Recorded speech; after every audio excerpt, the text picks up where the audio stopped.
যারা একেবারেই চিতল পিঠা বানাতে পারেন না, সবভাবে চেষ্টা করেও ব্যর্থ হয়েছেন, আজকের ভিডিওটা শুধুমাত্র আমি তাদের জন্য তৈরি করেছি। তাও আবার দুধ চিতল পিঠা মাত্র অল্প সময়ে একদম ঘরোয়াভাবে ঘরোয়া স্টাইলে পারফেক্ট চিতল পিঠার রেসিপি আজকে আমি শেয়ার করেছি। আসসালামু আলাইকুম এভরিওয়ান, সবাই কেমন আছেন? আশা করি ভালো আছেন। দীর্ঘদিন ভিডিও দিতে পারিনি অসুস্থতার কারণে, আলহামদুলিল্লাহ অনেক দিন পরে আজকে একটা ভিডিও দিলাম। আশা করি আপনাদের ভালো লাগবে। ভিডিওটা সবাই শেষ পর্যন্ত দেখবেন।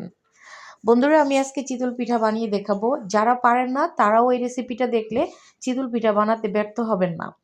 এখানে দেখেন আমি কিছুটা ভাতের চাউল নিয়েছি। কোনো রকম আল্লাহ চাউল, কোনো আল্লাহ চাউলের গুঁড়ি কোনো কিছু ব্যবহার করিনি। শুধুমাত্র ভাতের চাউলটা আমি এখানে 2 ঘন্টা ভিজিয়ে রেখেছিলাম।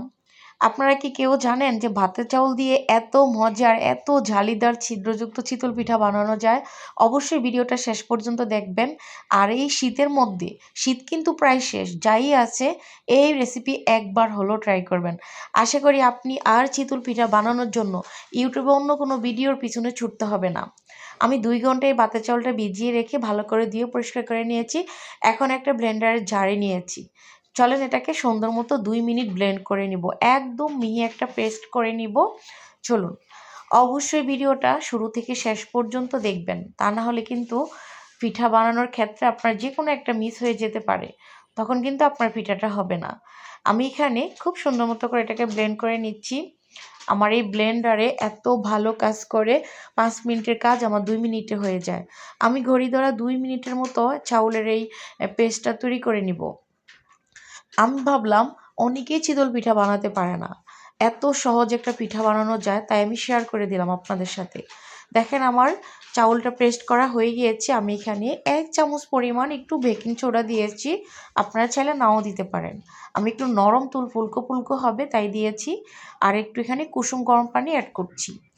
আমার জাস্ট চাউলের পেস্টটা আমি কি পরিমাণ ঘনত্বে রাখছি সেটা আপনারা খেয়াল করবেন। আপনাদের পিঠাটা পারফেক্ট হবে চাউলের এই ঘনত্বটার উপরে।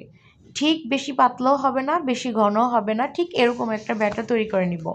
আমি এখানে লবণও দিয়েছিলাম। তো সুন্দর মতো করে আমি এই ব্লেন্ডারের জার থেকে পিঠাগুলো তৈরি করে নিব। চলুন, আমাদের ব্যাটার রেডি। এখন হচ্ছে এখানে আমি আগে থেকেই একটা মাটির হাঁড়ি বসিয়ে দিয়েছি। একদম মিডিয়াম আঁচে খুব সুন্দর মতো করে গরম করে নিয়েছি। এই পর্যায়ে দেখেন ধোঁয়া ওঠা গরম পাতিলের মধ্যে আমি পিঠাটা দিয়ে দিচ্ছি। আমি একটু ছোট করেই পিঠাটাকে বানাবো, যেহেতু দুধে ভিজাবো, ফুলে কিন্তু ডাবল হয়ে যাবে।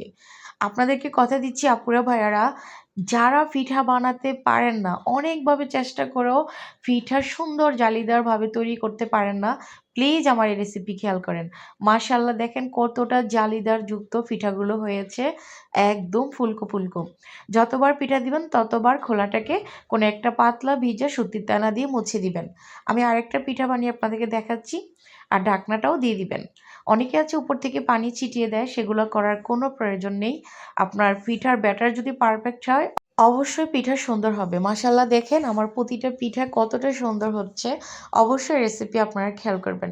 আমি পিছনের সাইডটা একটু শক্ত শক্ত রাখবো, মানে খেতে খুব মজা লাগবে, তার জন্য আমি একটু কালার করেছি, আপনারা ছাড়া না করতে পারেন।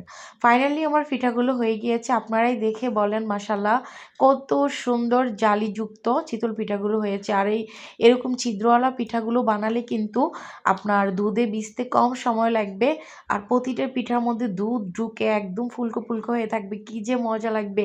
আমি কিন্তু এই পিঠাগুলো সন্ধ্যাবেলা বানিয়েছিলাম, সারা রাত এটা দুধে ভিজে একদম ফুলকো ফুলকো হয়ে থাকবে। সকালবেলা এটা গরম ঠান্ডা ঠান্ডা পরিবেশন করতে পারবো।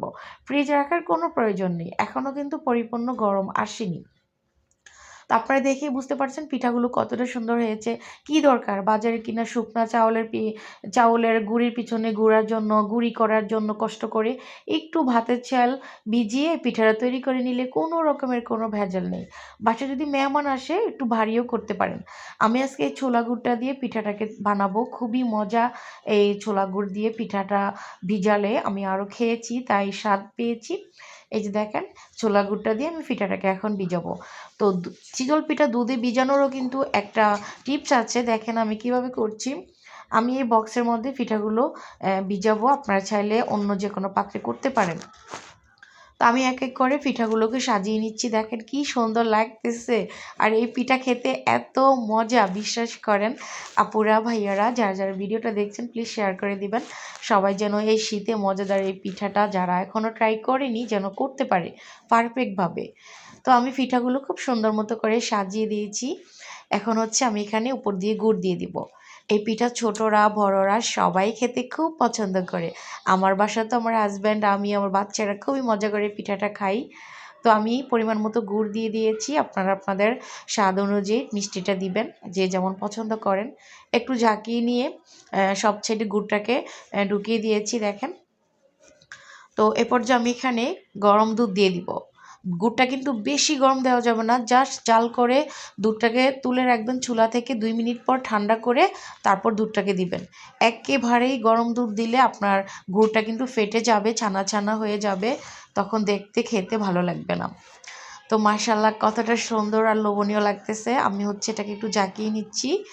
আর উপর দিয়ে এখন আমি আরেকটু গুড় দিয়ে দিব। আমি টেস্ট করে দেখেছিলাম, মনে হচ্ছে গুড় একটু কম হয়ে গিয়েছে, একটু মিষ্টি হলে ভালো লাগে খেতে।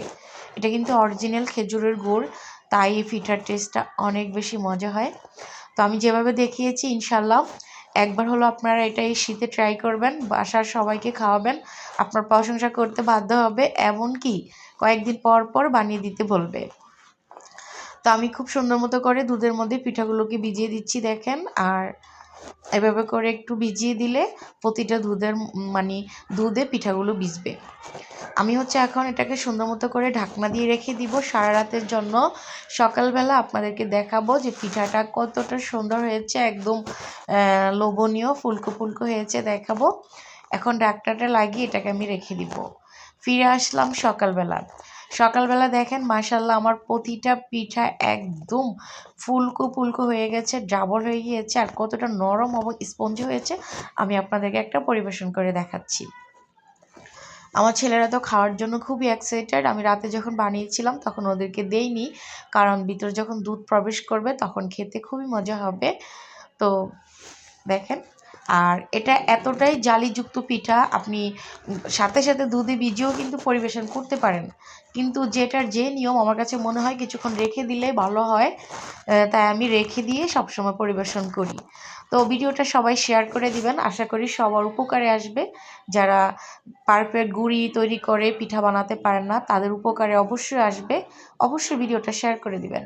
এই ভিডিওটা অনেকেরই উপকারে আসবে। চিতল পিঠা অনেকেই বানাতে পারেন না, প্লিজ ভিডিওটা শেয়ার করে দিবেন। আর অনেক দিন পরে ভিডিওটা আপলোড করলাম, সবাই সম্পূর্ণ ভিডিওটা দেখতে আপনারা সুন্দর একটা মতামত রাখবেন। যদি ভালো লাগে লাইক করে দিবেন, কমেন্ট করে জানাবেন কেমন হয়েছে। তো বন্ধুরা বিদায় নিয়ে নিলাম, আমি অনেকটা অসুস্থ, সবাই দোয়া করবেন, সবাই ভালো থাকবেন, সুস্থ থাকবেন। আসসালামু আলাইকুম।